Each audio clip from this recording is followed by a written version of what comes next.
Henry rider হ্যাগার্ডের Alan Quatermain ভূমিকা। এইমাত্র কবর দিয়ে এলাম আমার ছেলেকে, 23 ডিসেম্বর। ওকে নিয়ে আমার ছিল কতই না গর্ব। একমাত্র ছেলেকে হারানো বড় কষ্টকর, কিন্তু ক্ষুদ্র মানুষ হয়ে ঈশ্বরের ইচ্ছের বিরুদ্ধে নালিশ করার কি ক্ষমতা আছে আমার? ঘর ঘর করে ঘুরে চলেছে ভাগ্যের চাকা, শেষ পর্যন্ত আমাদের সবাইকে পিষে ফেলবে। কাউকে হয়তো আগে পিষবে, কাউকে পরে, কিন্তু পিষবেই। ভারতীয়দের মতো মৃত্যুকে সহজভাবে মেনে নিতে পারি না আমরা। এদিক সেদিক পালিয়ে বাঁচতে চাই, কিন্তু কী লাভ তাতে? মাথার উপর বিদ্যুতের মতো মুহুর্মুহু চমকাচ্ছে ভাগ্যের কালো থাবা। যথাসময়ে মাটির সাথে মিশিয়ে দেবে আমাদের। জীবনের পাপড়িগুলো যখন কেবল মেলছে, ঠিক তখনই চলে গেল বেচারি হ্যারি। হাসপাতালের শেষ পরীক্ষাতেও ভালো ফল করেছিল সে, আর এই নিয়ে আমার গর্ব ছিল সম্ভবত ওর চেয়েও বেশি। পাশ করার পর অভিজ্ঞতা লাভের জন্যে স্মল পক্স হসপিটালে গেল ও। চিঠি লিখে আমাকে জানালো বসন্তকে ও ভয় পায় না, অথচ এই অসুখটাই ওকে শেষ করে দিল। আমি জীর্ণ শীর্ণ এই বুড়োটা রয়ে গেলাম শোক পালনের জন্যে। সান্ত্বনা দেওয়ার মতো একটা সন্তানও যার আর নেই।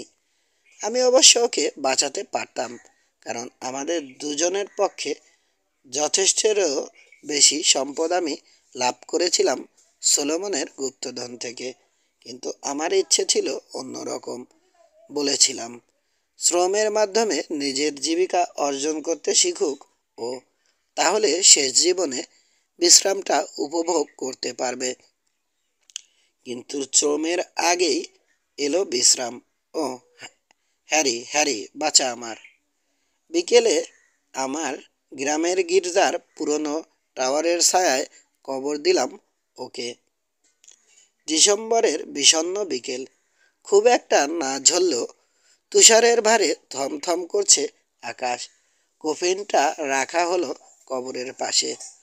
উপরে বড় বড় কয়েকটা তুষারখণ্ড, কালো কাপড়ের উপর সেগুলো যেন জ্বলছে। কফিনটা কবরে নামাতে গিয়ে দেখা গেল প্রয়োজনীয় দড়ি ধরা আনা হয়নি। চুপচাপ অপেক্ষা করছি দড়ির জন্যে। কফিনের উপর টুপটাপ তুষার ঝরে পড়ছে স্বর্গীয় আশীর্বাদের মতো, গলে যাচ্ছে কান্না হয়ে। হঠাৎ কোথা থেকে যেন উড়ে এলো এক রবিন রেড ব্রেস্ট। কফিনের উপর বসে করুণ সুরে ধরল গান। মনে হলো আর সইতে পারবো না। স্যার হেনরি কার্টিসেরও একই অবস্থা। এমনকি ক্যাপ্টেন গুডও মুখ ফিরিয়ে নিল অন্যদিকে।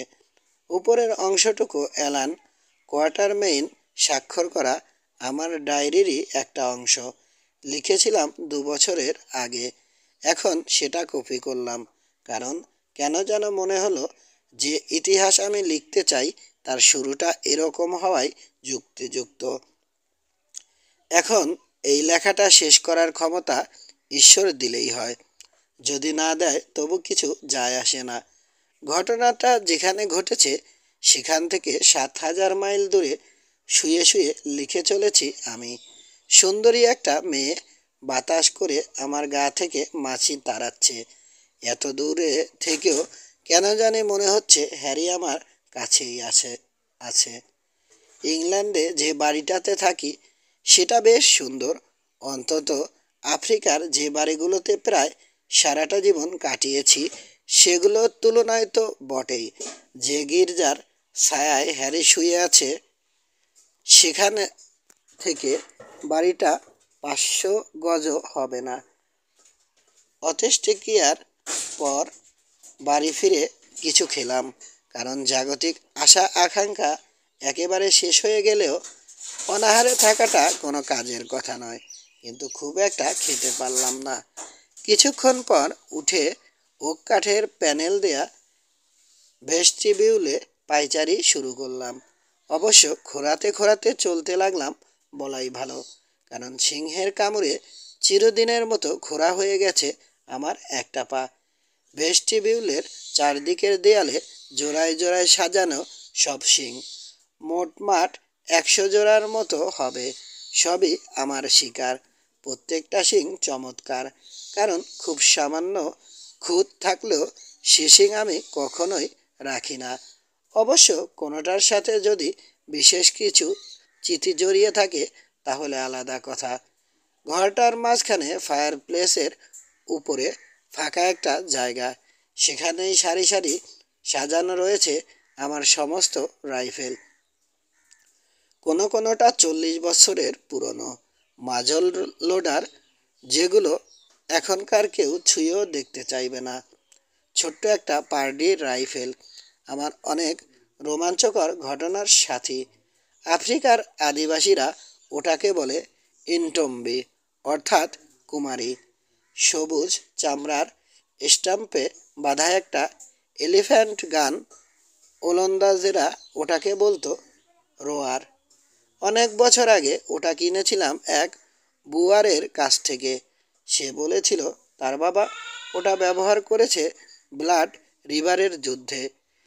দিনগান নাটাল আক্রমণ করে 600 নারী পুরুষ শিশু নির্বিচারে হত্যা করার পরপরই আমিও যুদ্ধ করেছি ওটা দিয়ে। হত্যাকাণ্ডটা যেখানে হত্যাকাণ্ডটা যেখানে সংঘটিত হয়, বুয়ারেরা সে জায়গার নামকরণ করে উইনেন, অর্থাৎ প্লেস অফ উইপিং। নামটা এখনও অপরিবর্তিত আছে, তাই থাকবে। পুরনো ওই বন্দুকটা দিয়ে অনেক হাতি শিকার করেছি। এক মুঠো ব্ল্যাক পাউডার আর 3 আউন্স ওজনের একটা গোল বুলেট ভরতে হয় ওতে। বন্দুকটা যা ধাক্কা দেয়, উফ! আগ্নেয়াস্ত্র আর শিংগুলোর দিকে তাকিয়ে পায়চারি করতে করতে প্রচণ্ড একটা আকুতি জাগলো অন্তরে। এখানে অলসভাবে শুয়ে বসে না থেকে আবার যাব সেই বন অঞ্চলে, যেখানে প্রায় সারাটা জীবন কেটেছে আমার। ওখানেই পেয়েছি আমার প্রিয়তমা স্ত্রীকে, ওখানেই জন্মেছে হ্যারি। জীবনের ভালো মন্দ মাঝারি সব ঘটনাই তো ঘটেছে ওখানে। অরণ্যের তৃষ্ণা পেয়ে বসেছে আমাকে। ইংল্যান্ড এখন আমার কাছে অসহ্য। বন্যপ্রাণী আর যে আদিবাসীদের মাঝে জীবন কাটিয়েছি, মরতেও চাই তাদের মাঝেই। পায়চারি করতে করতে বিস্তীর্ণ ভেলোট এর উপর ছড়িয়ে পড়া রূপালি চাঁদের আলো দেখার জন্যে ভেতরটা আকুল হয়ে উঠল। চারদিকে ছড়িয়ে আছে রহস্যময় ঝোপ, ঢাল বেয়ে পানের সন্ধানে নেমে আসছে জীবজন্তুর দল। আহ, কি সেসব দৃশ্য! লোকে বলে মৃত্যুর সময় নাকি শোকের বোঝা বেড়ে যায়। আমার হৃদয়টা সে রাতে মরে গিয়েছিল, কিন্তু শোকের বালাই নেই।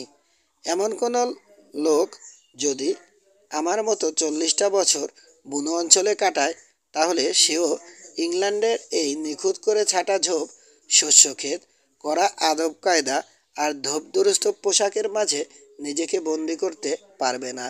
স্বপ্ন দেখা শুরু করবে সে। আর কি সেসব স্বপ্ন!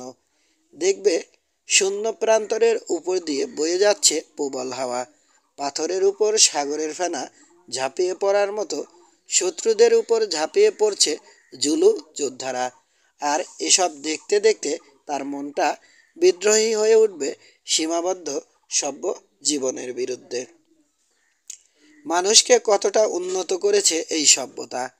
40 বছর কি তারও কিছু বেশি সময় আদিবাসীদের মাঝে কাটিয়ে পুঙ্খানুপুঙ্খানুভাবে লক্ষ্য করেছি তাদের আচার আচরণ। এখন বেশ কয়েক বছর ইংল্যান্ডে থেকে যথাসাধ্য বোঝার চেষ্টা করেছি আলোর সন্তানদের, কিন্তু শেষ পর্যন্ত কি দেখলাম?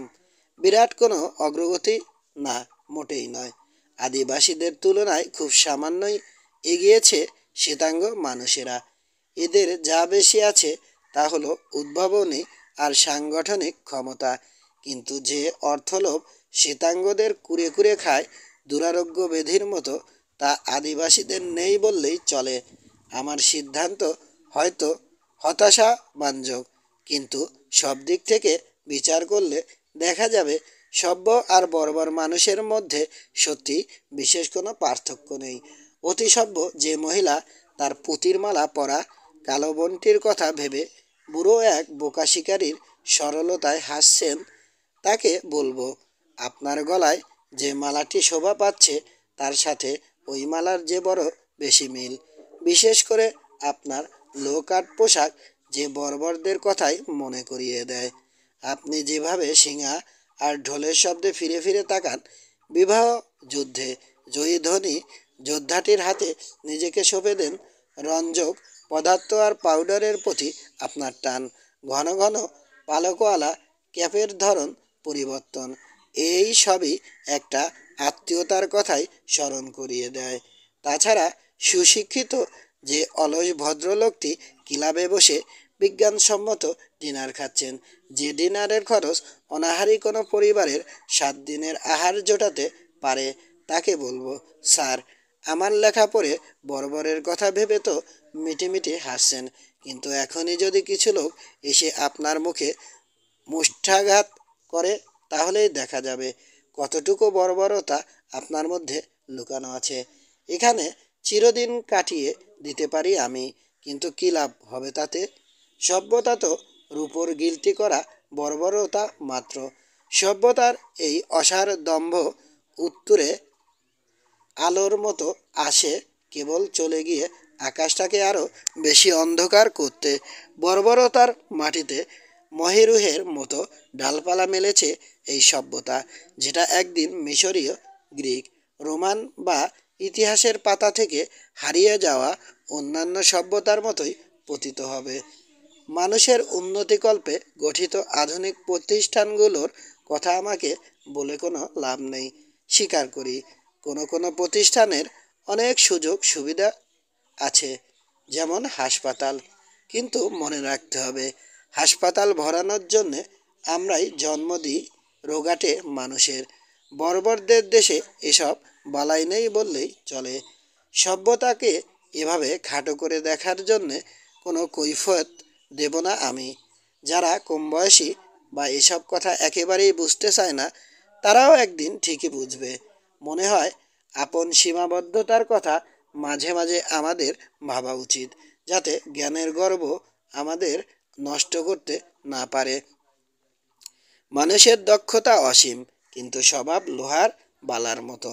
এটার চারপাশে ঘোরা যাবে, ঘষে মেজে চকচকে করা যাবে, এমনকি ফোলানোও যাবে একটা পাশ চ্যাপ্টা করে, কিন্তু কখনোই এর পরিধি বাড়ানো যাবে না। তারা পাহাড় বা মহাকালের মতোই এটা অপরিবর্তনীয়। মানুষের স্বভাব ঈশ্বরের ক্যালেইডোস্কোপ। এক একটা রঙিন কাজ আমাদের আবেগ, আশা, ভয়, আনন্দ, শুভ বা অশুভ কাজের অনুপ্রেরণা ইত্যাদির প্রতীক বিশেষ। ঈশ্বরের শক্তিশালী হাত ভাগ্যের মতোই ধীর, অথচ নিশ্চিতভাবে এগুলোর পরিবর্তন সাধন করে বটে, কিন্তু মূল উপাদান থেকে যায় একই রকম। কোনো দিনই ওখানে লাগানো হবে না নতুন আরেকটা রঙিন কাজ। যুক্তির খাতিরে আমাদের পরিচিতিকে যদি আমরা 20 ভাগে ভাগ করি, তাহলে দেখা যাবে তার 19 ভাগই বর্বর আর 1 ভাগ সভ্য। সুতরাং নিজেকে সত্যিকারভাবে চিনতে গেলে এই 19 ভাগের দিকেই আমাদের নজর দিতে হবে। 20 নং ভাগটা বাস্তবে অকিঞ্চিৎকর হলেও বাকি 19 ভাগের উপর সেটা ছড়িয়ে আছে। বুটের উপর যেমন ছড়িয়ে থাকে কালো কালি, বা টেবিলের উপর ভ্যানিয়ার। জরুরি অবস্থায় ওই অমার্জিত কিন্তু কার্য উপযোগী 19 ভাগেরই শরণাপন্ন হই আমরা, মার্জিত কিন্তু অসার 20 নং ভাগের নয়। সভ্যতার উচিত আমাদের কান্না মুছে দেয়া, কিন্তু সেটা তো দূরের কথা, এমনকি সান্ত্বনা দেওয়ার ক্ষমতা তার নেই। সভ্যতার দৃষ্টিতে যুদ্ধ ঘৃণিত, তবু বাড়ি সুখ স্বাচ্ছন্দ্য, সম্মান আর খ্যাতির জন্যে প্রতিনিয়ত যুদ্ধ করে মরছি আমরা। আঘাত করার মধ্যেই প্রকাশ পায় আমাদের মহিমা। সুতরাং হৃদয় যখন শোকপূর্ণ, সভ্যতা তখন অচল। ছোট্ট শিশুর মতো হামাগুড়ি দিয়ে গিয়ে নিজেদের আমরা তখন সঁপে দিই প্রকৃতির বিশাল বুকে। সান্ত্বনা দিতে বা দুঃখ ভোলাতে যদি কেউ পারে, তো সেই পারবে। গভীর শোকে নিমজ্জিত হৃদয়ে কে চায় না পাহাড়ের কোলে শুয়ে থাকতে, আকাশ জুড়ে মেঘের উড়াউড়ি দেখতে বা বজ্রপাতের মতো শব্দে ভেঙে পড়া ঢেউয়ের গর্জন শুনতে। কে চায় না অন্তত কিছুক্ষণের জন্যে হলেও নিজের প্রতিদ্বন্দ্বিতাপূর্ণ তুচ্ছ জীবনটা প্রকৃতির সাথে মিশিয়ে দিতে। প্রকৃতির বুকে কান পেতে তার অনন্ত স্পন্দন শুনে মানুষ ভোলে তার দুর্দশা। প্রকৃতির অদৃশ্য চলমান মহাশক্তির মাঝে নিজেকে বিলীন করে দেয় সে, কারণ এর মাঝেই তার পরিচিতি। এখান থেকেই সে এসেছে, আবার মিশে যাবে এর সাথেই। এই প্রকৃতি আমাদের জন্ম দিয়েছে, সমাধিও একদিন সেই দেবে। সুতরাং ইয়র্কশায়ারের বাড়িটাতে পায়চারি করতে করতে ঠিক করলাম নিজেকে আবার সঁপে দেব প্রকৃতির হাতে। আমি যে প্রকৃতির কথা বলছি সেটা কিন্তু সংরক্ষিত বনাঞ্চলে তরঙ্গায়িত হয় না বা হেসে ওঠে না শস্য খেতে। সে প্রকৃতি সৃষ্টির মতো পুরনো, প্রতিদ্বন্দ্বিতায় ব্যস্ত, গলদঘর্ম মানুষ আজও তাকে কুশলিত করতে পারেনি। আবার ফিরে যাব বন্যপ্রাণীদের মাঝে, যাব সেই সব রাজ্যে যেখানে কেউ জানে না ইতিহাস। ফিরে যাব সেই সব বর্বরদের মাঝে যাদের আমি ভালোবাসি, যদিও তাদের কেউ কেউ অর্থনীতির মতোই নৃশংস।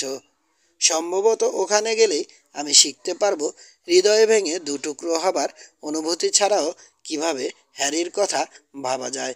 আত্মকেন্দ্রিক এসব কথার এখানেই ইতি।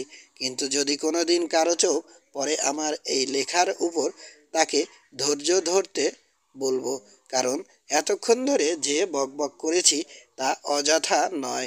সর্বোপরি এখন যে গল্প বলবো তা আগে কখনো বলা হয়নি, বলা হবে না পরেও। আর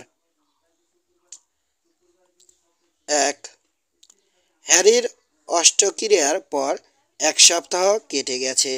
সন্ধ্যায় ঘরে বসে চুপচাপ ভাবছি, হঠাৎ বেজে উঠল বাইরের দরজার বেল। উঠে গিয়ে দরজা খুলতেই প্রবেশ করলেন আমার পুরনো 2 বন্ধু, স্যার হেনরি কার্টিস আর captain John Good. RN. Vestibule দিয়ে এগিয়ে গিয়ে ফায়ারপ্লেসের সামনে বসে পড়লেন ওরা। আপনারা আসায় খুব ভালো লাগছে, মন্তব্য করার ধরনে বললাম আমি। তুষারের ভেতর দিয়ে আসতে নিশ্চয় খুব কষ্ট হয়েছে। দুজনের কেউই কোনো জবাব দিলেন না।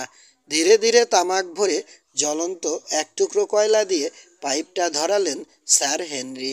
কয়লা নেয়ার জন্যে নিচু হতেই ধোঁয়া ওঠা একটা পাইপের টুকরো দপ করে জ্বলে উঠে ঘরের এই পাশটা উজ্জ্বল করে তুলল। মনে মনে ভাবলাম কি চমৎকার ওই মানুষটি, শান্ত শক্তিশালী মুখ, নিখুঁত অঙ্গ প্রত্যঙ্গ, বড় বড় ধূসর চোখ, হলুদ দাড়ি আর চুল, সব মিলিয়ে এক নজরেই বোঝা যায় তিনি একজন উচ্চ বংশজাত মানুষ। তার মুখাবয়বের সাথে শরীরের যথেষ্ট সামঞ্জস্য আছে। ওরকম বিশাল কাঁধ ও গভীর বুক আমি আর কারো দেখিনি। সত্যি কথা বলতে কি, স্যার হেনরির শরীরের ঘের এতই বড় যে 6 ফুট 2 ইঞ্চি উচ্চতা সত্ত্বেও তাকে লম্বা মনে হয় না। তার দিকে তাকিয়ে থাকতে থাকতে ভাবলাম, চমৎকার ওই শরীরটার সাথে আমার শুকনো চেহারার কি অদ্ভুত বৈসাদৃশ্য। পাতলা পাতলা হাত, বড় বড় ধূসর চোখ, আধ পুরনো মেঝে ঘষা ব্রাশের মতো খোঁচা খোঁচা এক মাথা ধূসর চুল, কাপড় চোপড় শুদ্ধ, যার ওজন 132 পাউন্ড। এরকম ছোটোখাটো 63 বছরের জীর্ণ শরীরের একজন হলুদমুখ মানুষের কথা মনে মনে ভাবলেই অ্যালান কোয়াটারমেইনের চেহারার একটা ধারণা পেয়ে যাবেন। অধিকাংশ লোক তাকে জানে শিকারী, কোয়ার্টার মেইন বলে, আদিবাসীরা ডাকে মাখু মাজন নামে। গুড, আমাদের কারো মতোই নয় বেটে, ময়লা, ভীষণ শক্তিশালী শরীর। শক্তিশালী নয়, এটা আমি পুরনো গুডের চেহারার বর্ণনা দিয়েছি। ইদানিং অত্যন্ত বিশ্রীভাবে মোটা হয়ে যাচ্ছে সে। স্যার হেনরি বলেছেন, অলসভাবে বসে থেকে থেকে আর মাত্রা অতিরিক্ত খেয়েই তার এই অবস্থা। বাস্তব ব্যাপারটা অস্বীকার করতে না পারলেও তার এই মন্তব্য গুডের মোটেই পছন্দ হয়নি। কিছুক্ষণ বসে থাকলাম আমরা। তারপর আমি উঠে গিয়ে খুঁজে পেতে একটা দেয়াশালাই বের করে ঝেলে দিলাম টেবিলের উপরে বাতিটা। তারপর ও এন স্ক্যাটিং এর কাবার্ড খুলে বের করলাম এক বোতল হুস্কি, কয়েকটা পানপাত্র আর পানি। এসব টুকিটাকি কাজ আমি নিজে করতেই পছন্দ করি। সবসময় হাতের কাছে কেউ থাকলে নিজেকে 1.5 বছরের শিশু মনে হয়। এসব করার সময় একটা কথাও বললেন না কার্টিস বা গুড। তারা যেন অনুভব করেছেন কথা বললে কোনো লাভ হবে না আমার, বরং তাদের উপস্থিতি আর নীরব সহানুভূতি আমাকে শান্তি দিতে পারে। সত্যি কথা বলতে কি, গভীর দুঃখের সময় আরেকজনের সান্নিধ্যই আমাদের সান্ত্বনা দেয়, কথা নয়। কথা বরং অধিকাংশ সময়ে বিরক্তি উৎপাদন করে। ভয়ঙ্কর ঝড়ের সময়ে বন্যপ্রাণীরাও একত্রিত হয়, কিন্তু ডাকাডাকি করে না। বসে বসে হুইস্কি পানি পান করলেন তারা। আমিও আগুনের পাশে দাঁড়িয়ে ধূমপান করতে করতে তাকিয়ে রইলাম তাদের দিকে। শেষমেশ আমি নীরবতা ভঙ্গ করলাম। বলুন দেখি, বললাম আমি, কতদিন হলো আমরা কুকুয়ানাল্যান্ড থেকে ফিরেছি? 3 বছর, বলল গুড। কিন্তু এ কথা কেন? কারণ সভ্যতার মাঝে যথেষ্ট সময় কাটিয়েছি, তাই আবার আমি ফিরে যাচ্ছি বেলটে। মাথাটা আর্ম চেয়ারে এলিয়ে দিয়ে হো হো করে হেসে উঠলেন স্যার হেনরি। এ তো ভারী অদ্ভুত, বললেন তিনি, তাই না গুড? এক চোখে স্থায়ীভাবে লাগানো কাজটার ভেতর দিয়ে আমার দিকে তাকিয়ে রহস্যময় হাসি হাসল গুড। বলল, হ্যাঁ, অদ্ভুত, সত্যি ভারী অদ্ভুত। আমি তো কিছুই বুঝতে পারছি না। পর্যায়ক্রমে দুজনের দিকেই তাকিয়ে বললাম আমি, রহস্য আমার ভালো লাগে না। বুঝতে পারেননি, বললেন স্যার হেনরি। বেশ, তাহলে শুনুন। এখানে আসার সময় গুডের সাথে একটা কথা হয় আমার। গুড সাথে থাকলে কথা হতেই পারে, ব্যঙ্গাত্মক ভঙ্গিতে বললাম আমি, কারণ গুড বক বক করতে ভালোবাসে। তো কি বিষয়ে হলো কথাটা? আপনার কি মনে হয়? জানতে চাইলেন স্যার হেনরি। মাথা নাড়লাম আমি। গুড কি কথা বলেছে সেটা আমি কেমন করে জানবো? ওর গল্পের অন্ত নেই। ছোট্ট একটা প্ল্যান করেছি আমি। তাহলে আপনি রাজি থাকলে সব কিছু বাঁধাছাদা করে নতুন কোনো অভিযানে আমরা বেরিয়ে পড়তে পারি আফ্রিকার উদ্দেশ্যে। এই কথা শুনে লাফিয়ে উঠলাম আমি। বললাম, এই কথা আপনি কিছুতেই বলেননি। বলেছি, ওই কথাই আমি বলেছি। গুডও বলেছে, তাই না গুড? হ্যাঁ, আপনার চেয়ে বোধ হয় একটু বেশিই বলেছি, জবাব দিল গুড। শুনুন, ভীষণ উৎসাহ নিয়ে বলতে লাগলেন স্যার হেনরি, হাত পা গুটিয়ে স্কোয়ারের অভিনয় করতে করতে আমি ক্লান্ত। তাছাড়া এদেশে তো স্কোয়ারের অভাব নেই। তাই গত 1 বছর ধরে বিপদের গন্ধ পাওয়া বুড়ো হাতির মতো চঞ্চল হয়ে উঠেছি আমি।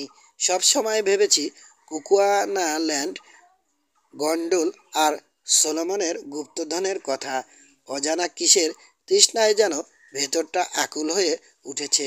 তিতির আর ফেজান্ট মেরে মেরে বিরক্তি ধরে গেছে আমার। এবার বড় কিছু মারা দরকার। একবার যে ব্র্যান্ডির স্বাদ পেয়েছে, তার কি আর দুধ ভালো লাগে? কুকুয়ানাল্যান্ডে যে 1টা বছর কাটিয়েছি আমরা, তার তুলনা হয় না। কোথাও যাবার জন্যে সত্যি অস্থির হয়ে উঠেছি আমি। হ্যাঁ, যাবই কোথাও। একটু থেমে আবার বলে চললেন তিনি, আর যাবই বা না কেন? বাবা মা, স্ত্রী সন্তানের কোনো পিছুটান নেই আমার। যদি কিছু ঘটেই যায়, বারনেটের উত্তরাধিকার পাবে আমার ভাই জর্জ আর তার ছেলে। সুতরাং আমার তো এখানে কিছুই করার নেই। আহ, শান্তির শ্বাস ছাড়লাম আমি। সব সময় ভেবেছি কখনো না কখনো এরকম কথা আপনার মনে হবেই। কিন্তু বলো দেখি গুড, তুমি কি কারণে অভিযানে বেরিয়ে পড়তে চাও? কারণ আছে, গম্ভীর হয়ে বলল গুড। কারণ ছাড়া কোনো কাজ করি না আমি। তবে সে কারণ কোনো মেয়ে নয়। আর মেয়েই যদি কারণ হয়, তাহলে একটা দুটো মেয়ে নয়, অনেক। ওর কথার কোনো মাথা মুন্ডু খুঁজে পেলাম না। বললাম, ঠিক কি বলতে চাও বলো তো? এসব একান্ত ব্যক্তিগত ব্যাপার, অবশ্য বলা উচিত নয়। তবু নেহাত যখন ছাড়বেই না, তো শোনো, ভীষণ মোটা হয়ে যাচ্ছি আমি। চুপ করো গুড, বললেন স্যার হেনরি। এবার বলুন দেখি, কোয়ার্টার মেইন, কোথায় যেতে চান আপনি? জবাব দেওয়ার আগে নিভে যাওয়া পাইপটা আবার ধরিয়ে নিলাম। আপনারা কখনো মাউন্ট কেনিয়ার নাম শুনেছেন? বললাম আমি। কোনোদিনও না, জবাব দিল গুড। লামো দ্বীপের কথা শুনেছেন কখনো? আবার বললাম আমি। না। আচ্ছা আচ্ছা, দাঁড়াও তো, জায়গাটা কি জাঞ্জিবারের 300 মাইল উত্তরের কোথাও? হ্যাঁ। এখন শোনো, ওখানেই যেতে চাই আমি, অর্থাৎ লামো হয়ে 250 মাইল ভেতরের মাউন্ট কেনিয়া। সেখান থেকে আরও 200 মাইল সামনের মাউন্ট কিসেরা, যার ওপারে আমার জানা মতে কোনো সাদা মানুষের পা পড়েনি। ভালোই ভালোই যদি ওই পর্যন্ত পৌঁছতে পারি, তাহলে সোজা ঢুকে যাব আরও ভেতর দিকে। এবার বলুন, কেমন লাগলো আমার প্ল্যান? এ তো বিরাট ব্যাপার, চিন্তিত স্বরে বললেন স্যার হেনরি। ঠিক বলেছেন, জবাব দিলাম আমি। বিরাট ব্যাপারই, কিন্তু আমার তো মনে হয় ছোট কোনো কিছু আমাদের তিনজনের জন্য নয়, একেবারে নতুন। বিরাট কোনো পরিবর্তনই আমরা আশা করি। সারাটা জীবন ওই অঞ্চলটায় যেতে চেয়েছি আমি। মরার আগে যাবই একবার। হ্যারির মৃত্যুতে সভ্য জগতের সাথে শেষ সম্পর্কটুকুও ছিন্ন হয়েছে আমার। তাই আবার ফিরে যেতে চাই বুনো আদিবাসীদের মাঝে। এখন আরেকটা কথা আপনাদের আমি বলতে চাই। অনেক দিন থেকে একটা গুজব আমার কানে এসেছে যে ওখানেই কোথাও নাকি বাস করে সব সম্ভ্রান্ত একটা শ্বেতাঙ্গ জাতি। আমি পরীক্ষা করে দেখতে চাই কথাটা সত্যি কি না। আপনারা যদি আমার সাথে যান, তার চেয়ে খুশির আর কিছুই হতে পারে না। কিন্তু যদি না যান, একাই যাব আমি। আমি আপনার সাথে আছি, যদিও ওই শ্বেতাঙ্গ জাতির কথা আমি ঠিক বিশ্বাস করি না। উঠে এসে আমার কাঁধে একটা হাত রেখে বললেন স্যার হেনরি। আমিও মন্তব্য করলো গুড। এখনই ট্রেনিং শুরু করে দিচ্ছি। চলো রওনা দেয়া যাক তোমার মাউন্ট কেনিয়া আর নাম উচ্চারণ করা যায় না এমন সব জায়গার উদ্দেশ্যে। খোঁজ করে দেখা যাক শ্বেতাঙ্গ একটা জাতির, যেটা আসলে নেই। আমার কাছে সবই সমান। কবে রওনা দিতে চাও? জানতে চাইলেন স্যার হেনরি। আগামী সপ্তাহের এই দিনটিতে, জবাব দিলাম আমি। ব্রিটিশ ইন্ডিয়ার স্টিমবোটে করে। আর কোনো জিনিসের কথা না শুনলেই সেটাকে উড়িয়ে দিও না। গুড। সোলোমনের গুপ্তধনের কথাটা মনে রেখো। আমাদের ওই আলোচনার পর 14 সপ্তাহের মতো কেটে গেছে। নানা বাকবিতণ্ডার পর স্থির হয়েছে জাঞ্জিবারের 100 মাইল দূরের মোম্বাসার বদলে তানা নদীর মুখের কাছ থেকে আমরা রওনা দেব মাউন্ট কেনিয়ার উদ্দেশ্যে। এডেনের স্টিমারে এক জার্মান বণিকের সাথে আলোচনা করে এই সিদ্ধান্তে উপনীত হয়েছি আমরা। জীবনে অত নোংরা জার্মান আর কখনো দেখিনি। তবে লোকটা ভালো, অনেক মূল্যবান তথ্য দিল আমাদের। লামু, বলল সে। আপনারা লামুতে যাচ্ছেন? ওহ, চমৎকার জায়গা। গোলগাল মুখটা ঘুরিয়ে মৃদু উল্লাসে হেসে উঠল সে। 1.5 বছর আমি ওখানে ছিলাম, তার মধ্যে একদিনও শার্ট বদলাইনি, একদিনও না। যথাসময়ে দ্বীপটায় পৌঁছলাম আমরা। তারপরে যাবতীয় অস্থাবর সম্পত্তিসহ নেমে কোনো বুদ্ধি না পেয়ে সোজা গিয়ে উঠলাম মহামান্য মহামান্য রানীর কনসাল অফিসে। সেখানে অবশ্য সাদর অভ্যর্থনাই করা হলো আমাদের। লামো একটা অদ্ভুত জায়গা, কিন্তু সব কিছু ছাপিয়ে দুটো কথা মনে আছে। তা হলো এখানকার অপরিচ্ছন্নতা আর দুর্গন্ধ। শেষেরটা তো ছিল রীতিমতো ভয়ঙ্কর। কনসুলেটের ঠিক নিচেই সৈকত, অবশ্য কর্দমাক্ত কোনো তীরকে যদি সৈকত বলা যায়। ভাটার সময় জায়গাটা হয়ে যায় শূন্য, তখন ওটাকে ব্যবহার করা হয় শহরের যাবতীয় নোংরা আর আবর্জনার গুদাম হিসেবে। এছাড়া মেয়েরা নারকেল পুঁতে রাখে কাদার মধ্যে, বাইরের অংশটা পচে না যাওয়া পর্যন্ত রেখে দেওয়া হয় নারকেলগুলো। তারপর সেগুলোর আঁশ দিয়ে তৈরি হয় মাদুর এবং অন্যান্য নানা ধরনের সামগ্রী। যেহেতু বংশ পরম্পরায় একই প্রক্রিয়া চলে আসছে, সেহেতু সৈকতের চেহারাটা বর্ণনা না করে কল্পনা করে নেয়াই ভালো। জীবনে নানা রকম দুর্গন্ধের সংস্পর্শে আমি এসেছি, কিন্তু চাঁদনি রাতে সহৃদয় কনসাল সাহেবের ছাদে বসে সৈকত থেকে ভেসে আসা যে দুর্গন্ধ পেয়েছি তার তুলনায় সব নস্যি। লামুর মানুষেরা যে প্রায় জ্বরে ভোগে, এতে আশ্চর্যের কিছু নেই। এসবের বাইরে লামুর একটা অদ্ভুত আকর্ষণ আছে বটে, কিন্তু সেটা ছুটে যেতে বেশি সময় লাগে না। তো কোথায় রওনা দিয়েছেন আপনারা? ডিনারের পর পাইপ টানতে বসলে জানতে চাইলেন সহৃদয় কনসাল। প্রথমে মাউন্ট কেনিয়া, তারপর মাউন্ট লেকাকিসেরা, জবাব দিলেন স্যার হেনরি। Quarter main. কোথায় যেন গল্প শুনেছেন, মাউন্ট লেকাকিসেরার ওপারের অজানা অঞ্চলে একটি শ্বেতাঙ্গ জাতি আছে। কৌতূহলী হয়ে উঠলেন কনসাল। বললেন, এরকম একটা গল্প তিনিও শুনেছেন। কি গল্প শুনেছেন জানতে চাইলাম আমি। না না, তেমন কিছু নয়। এক স্কচ মিশনারি ম্যাকেঞ্জির চিঠিতে যেটুকু যেটুকু জেনেছি, টানা নদীর একেবারে উজানে তার কর্মস্থল দি হাইল্যান্ডস।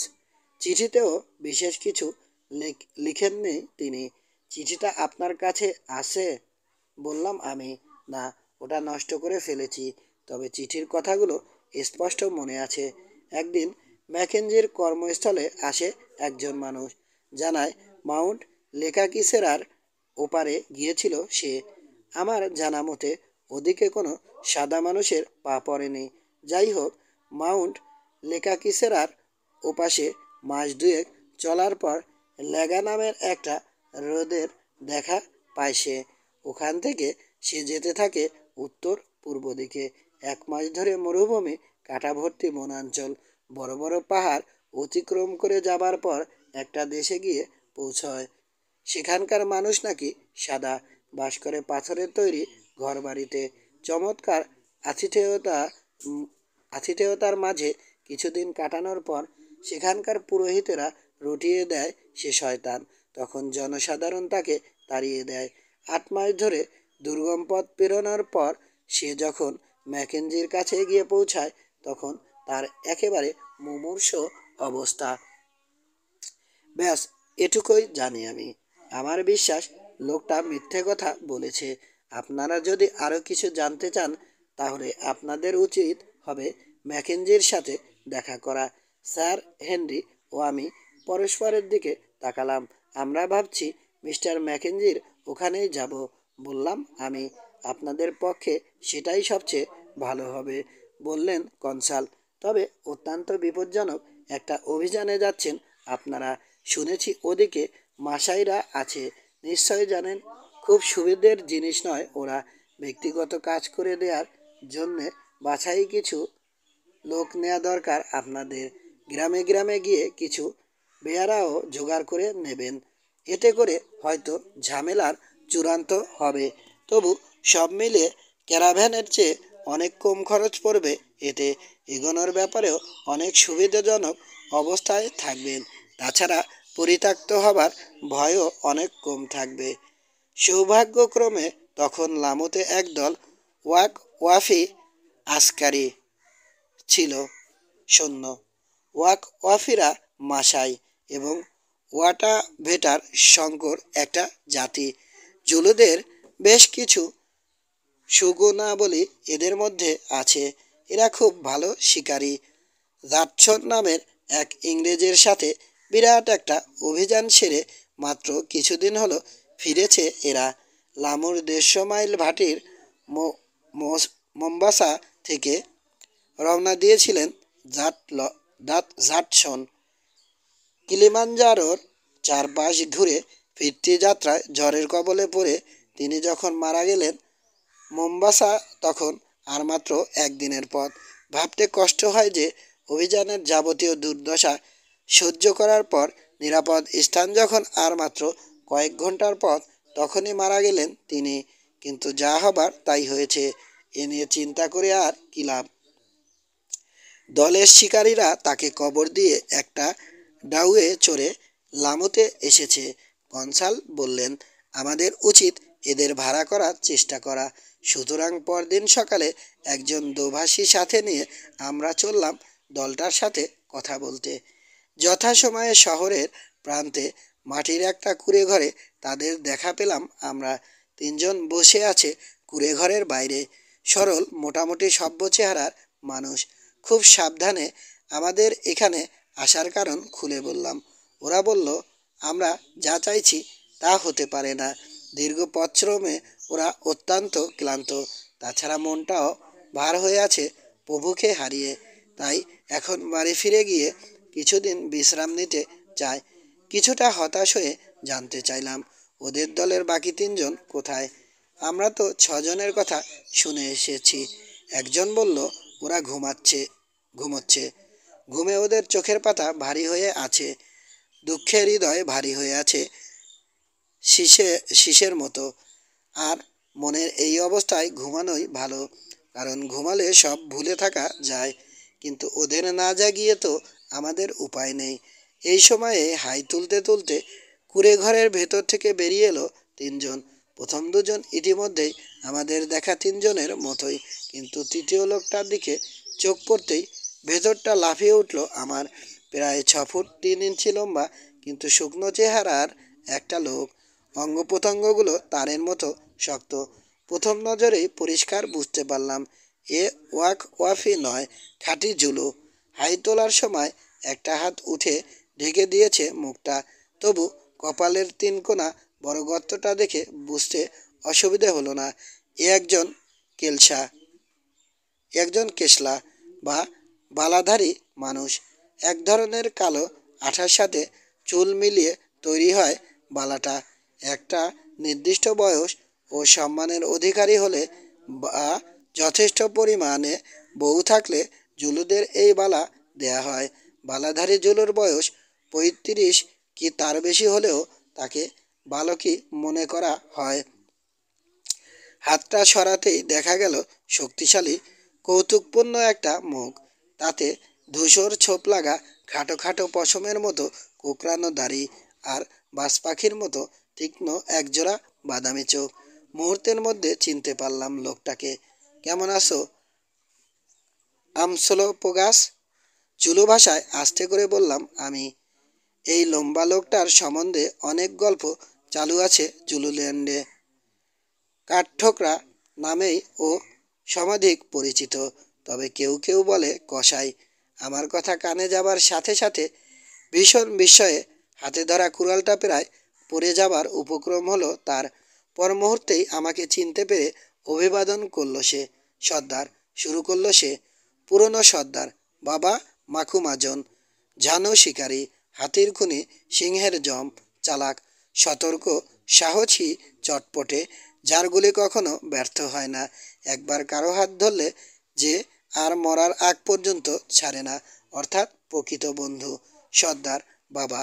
আমাদের লোকেরা ঠিকই বলে যে পাহাড়ের সাথে পাহাড়ের দেখা কোনো দিনই হবে না, কিন্তু দিন শেষে বা অন্য কখনো একজন মানুষের সাথে আরেকজন মানুষের দেখা হবেই।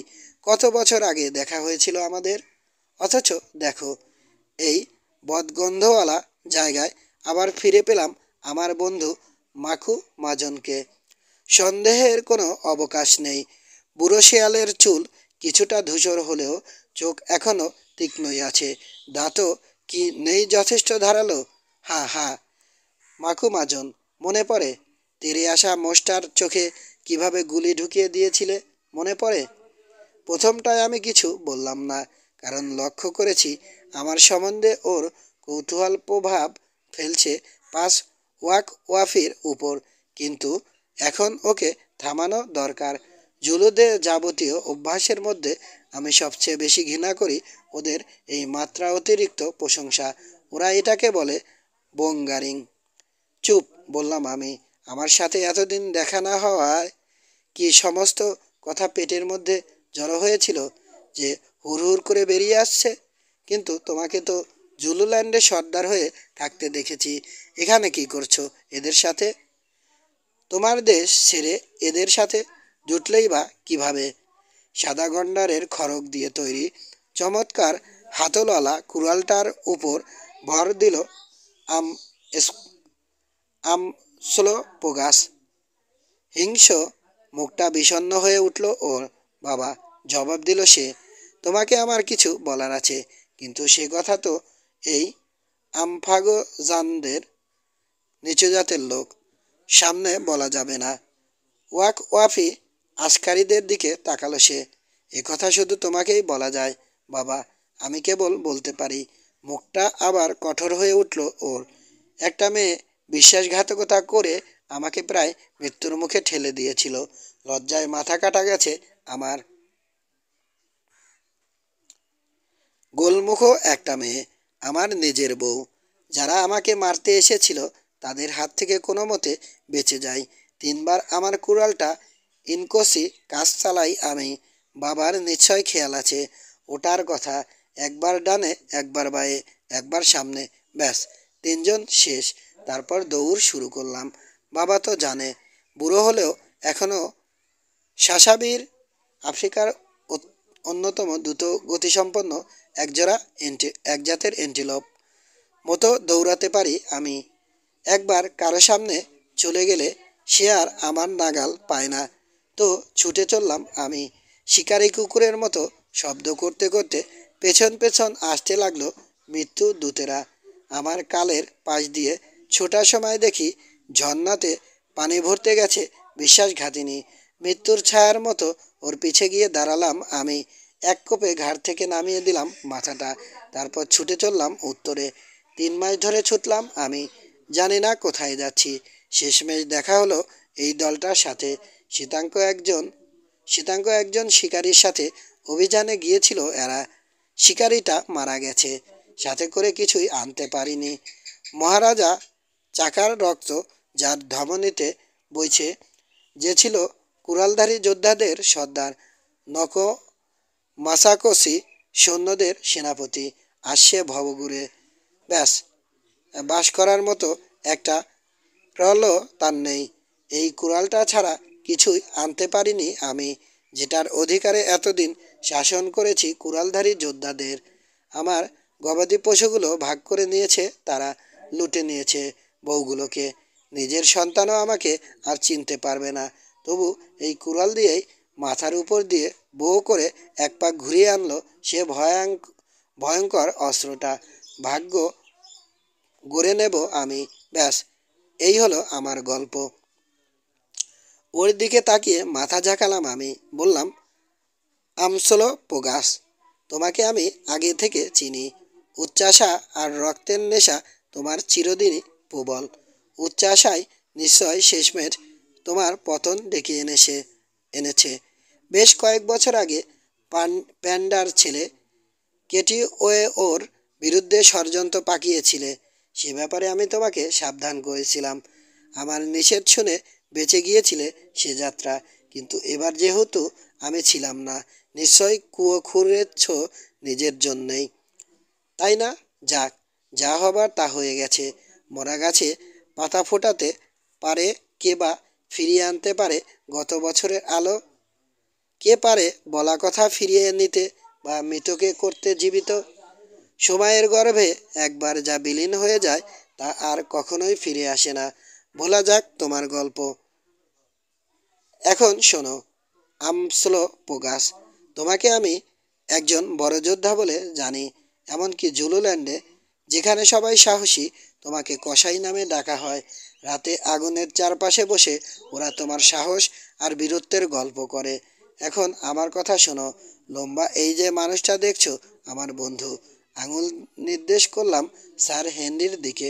উনিও তোমার মতোই একজন বিরাট যোদ্ধা, ভীষণ শক্তিশালী। তোমাকে কাঁধের উপর দিয়ে ছুঁড়ে ফেলতে পারবেন। ওর নাম ইনকুবু। আর এই যে উজ্জ্বল চোখের গোল পেটওয়ালা সুন্দর মানুষটাকে দেখছো, এর নাম বুগুয়ান। এও খুব ভালো মানুষ।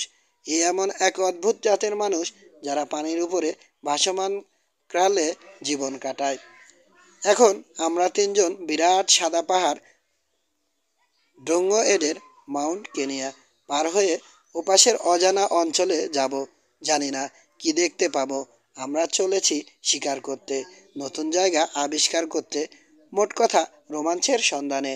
চুপচাপ বসে থেকে থেকে হাতে পায়ে খিল ধরে গেছে আমাদের। তুমি কি আমাদের সাথে আসবে? আমাদের সাথে ভৃত্যদের শাসন করবে তুমি? তবে এ অভিযানে শেষ পর্যন্ত কি ঘটবে বলতে পারবো না। আগেও একবার আমরা তিনজন গিয়েছিলাম একটা অভিযানে। আমাদের সাথে ছিল তোমারই মতো একজন লোক, এম বোপা। এখন সে বিরাট একটা দেশের রাজা। এক এক দলে 3,000 করে যোদ্ধা। এমন 20টা দল তার নির্দেশ পালনের জন্যে সর্বদা প্রস্তুত। তোমার ভাগ্যে এখন কি আছে জানি না। হয়তো আমাদের সবার জন্যই ওত পেতে আছে মৃত্যু। ভাগ্যের হাতে নিজেকে সঁপে দিয়ে আমাদের সাথে আসবে, নাকি ভয় পাচ্ছ? আমসোলোপোগাস হাসল বুড়ো সর্দার। তোমার সব ধারণাই সঠিক নয়, মাকুমাজন, বলল সে। ষড়যন্ত্র আমি করেছি সত্যি, কিন্তু শুধু উচ্চাশাই আমার পতন ঘটায়নি। এর জন্যে দায়ী সুন্দরী একটি মেয়ে। কথাটা বলতে লজ্জায় মাথা কাটা যাচ্ছে আমার। যাক, সেসব কথা। মাকুমাজন, তাহলে সত্যিই আমরা আগেকার দিনের মতো জুলুল্যান্ডে যাচ্ছি শিকার আর লড়াই করতে? যাব, নিশ্চয় যাব আমি। বাঁচি বা মরি পরোয়া করি না। বুড়ো বুড়ো হয়ে গেছি আমি, অথচ এখনো ভালো মতো লড়াই করা হলো না। তবু আমি যোদ্ধাদের ওস্তাদ। আমার দাগগুলো দেখো, বুকের চামড়া, পা ও বাহুর অসংখ্য কাটাছেঁড়ার চিহ্নগুলোর দিকে ইশারা করলো সে। মাথার এই ফুটোটা দেখেছ? মগজ বেরিয়ে আসছিল ওদিক দিয়ে। তবু যে আক্রমণ করেছিল তাকে শেষ করে দিয়েছি। হাতাহাতি লড়াইয়ে আমি কতজনকে শেষ করেছি জানো মাকুমাজন? এইখানে লেখা আছে তার কাহিনী। কুড়ালটার হাতলের সারি সারি খাঁজ কাটা চিহ্নগুলো দেখালো সে। গুনে দেখো মাকুমাজন, 103টে।